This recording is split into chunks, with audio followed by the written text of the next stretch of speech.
Welcome to NRL 360 Rugby League from every angle, brought to you by NIB. Joining me again, the great Gordon Tallis. It's been the journo straight in, Paul Crawley and Dave Riccio. Tonight's Telstra top story. The Parramatta Eels board is meeting as we speak to determine who their head coach will be in 2025. Dave, what is the latest? Yeah, Braith, certainly this has been a process for the Parramatta Eels board, and as you said, there's a board meeting currently underway, and this is basically the last step to determining who will take over the reins of the Parramatta Eels. The most significant decision, I would say, in the past 11 years, given the tenure of Brad Arthur. We know that it is still down to that four-man list, and it is Josh Hannay, Jason Riles, Dean Young and the current interim head coach Trent Barrett are still remain in the running. But ultimately, the board want to leave the room tonight, guys, with a decision made on who their next coach will be. Now, from there, the next step will be, ultimately, they don't want to take the shine or the preparation away from the current playing group ahead of this game against South Sydney. And therefore, they're going to try and keep it in-house, their decision. It's rugby league, guys. It's going to be hard. So, but until after the game. That's nearly impossible in our game. So they think it won't get out. Look, hey, Braith, I'll give them credit. They've done a pretty good job. They've done a pretty good job so far. Do you think it will impact their... Well, hang on. Did they keep Wayne quiet? They did keep Wayne quiet, didn't they? Well, to be fair, have we had one photo of them meeting one of these coaches? They've done good keeping it quiet. Mate, this has been a disaster. Like that, Brad Arthur was given an extension, told he'd coach out the year. If they had made this decision last year, they should have made the hard call then. But then they let the season start. Arthur, they make a choice to go for Bennett when Bennett's already going to Souths. Then Brad Arthur gets sacked. This has dragged on for how long now? A month more? Yep. And they're sitting in a board tonight hoping to come up with a decision, and then they want to keep it quiet. They should be coming out and telling people straight away. The team's dead last on the ladder. Well, they're equal last with the Tigers. This is a side that 2 years ago was in a grand final. Yep. They've got a star-studded roster. Yep. The way they've handled this is appalling. If they manage to keep it quiet, which is going to be tough in itself, is it really that big of a deal for their preparation, and do you think it would impact their players that much if their players knew tonight, tomorrow? Oh, look, I don't think it would. I don't personally think it would, no. But that's the decision they're making. Is that maybe because they're not? Is that maybe because they're not going with Trent Barrett and Baz is their coach right now? It could be a distinct possibility. Because that's the only thing I can really think of that would really impact them. It's a fair point. At the moment. I will say this: the current list of candidates, they're pretty much even pegging as far as coaches are.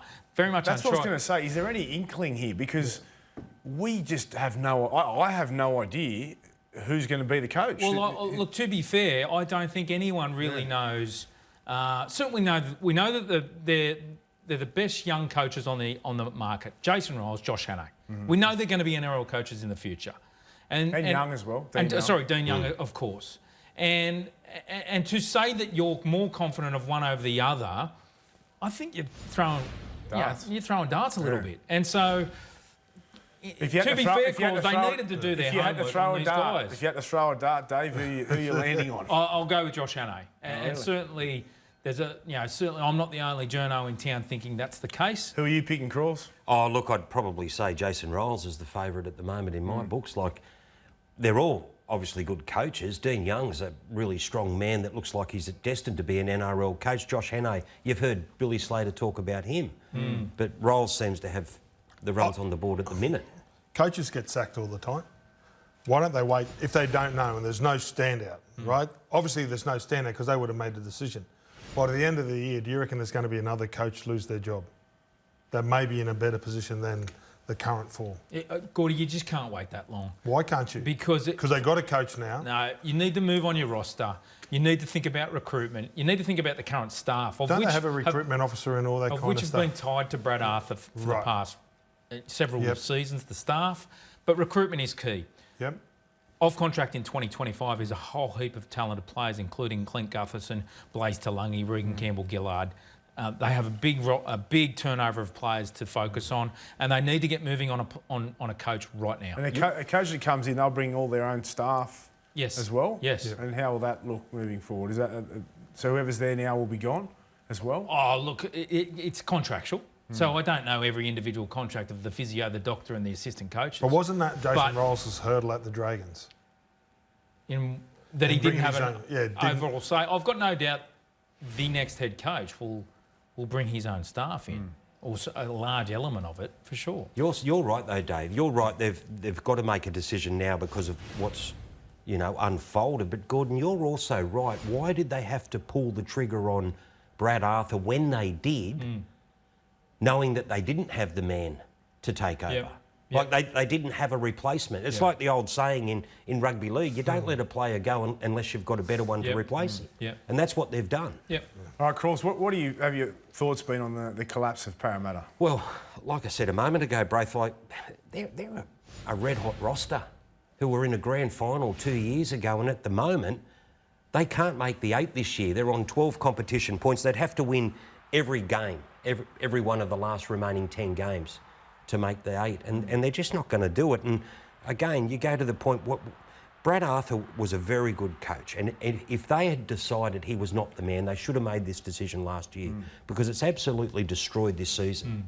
And when he was sacked, Gutherson and Moses were both out of the equation. They should have given him a chance. But if you looked at their pack, right, they got Lane, Cartwright, Hopgood, Borlo, and Regan Campbell-Gillow. That's a fair pack. That's a fair pack in clubland. It is. So if they dominated like New South Wales did, Moses will get the job done.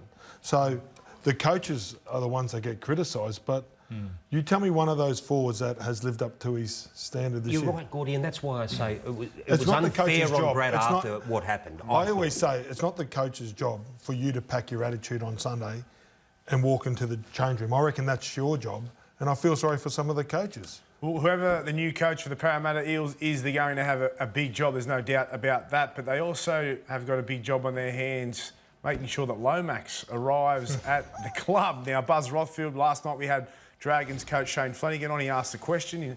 Obviously, Flano shut it down. But is this a realistic chance or is this just rubbish?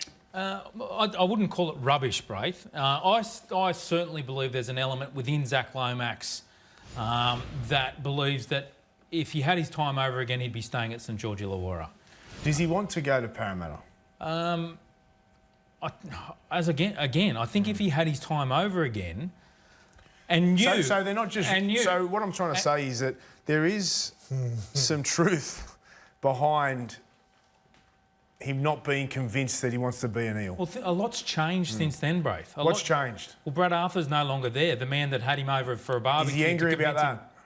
I think he's where is he heading as a footballer, not knowing who the next Eels coach is? Let's break that down a little bit, Dave, because when he met with Brad, apparently Brad was already sacked, but Brad didn't know. So he met with Brad to talk about his future at Parramatta. He liked Brad, wanted to be coached by Brad, was told he was going to play in the centres.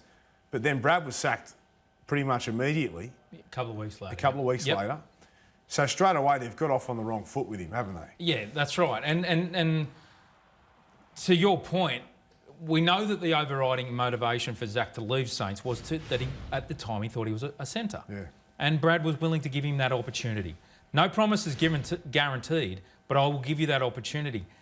A couple of weeks later, Brad's sacked. So the goalpost have moved on Zach in that regard. Which are big posts. And I think the headlines about Zach has probably changed his attitude that I can have the same impact on the game. Well, actually, I have a better impact on the game wearing 2 or 5. He's become a world-class player on the wing. And put him in 3, but you're going to start on the wing and you're going to play out wider. It takes away his thinking.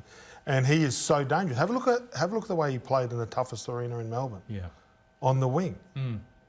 The other key point here, guys, is that he's taken less money to go to Parramatta of around about $650,000 to go to Para. I suppose the big question here is, from Parramatta fans is, and St George fans, Illawarra fans, can he backflip? Like, can he legally say, no, I'm staying at the Dragons? Yeah, look, sitting here right now, I find it highly unlikely. And I just don't see where the wiggle room comes from, Braith. And certainly from Parramatta's point of view, they say Zach's coming. He's coming. We're in constant communication. We know he's coming. What if he But I changes just his find mind? I almost liken it to the Isaiah Papali'i situation when he moved from Parramatta and signed with the West Tigers.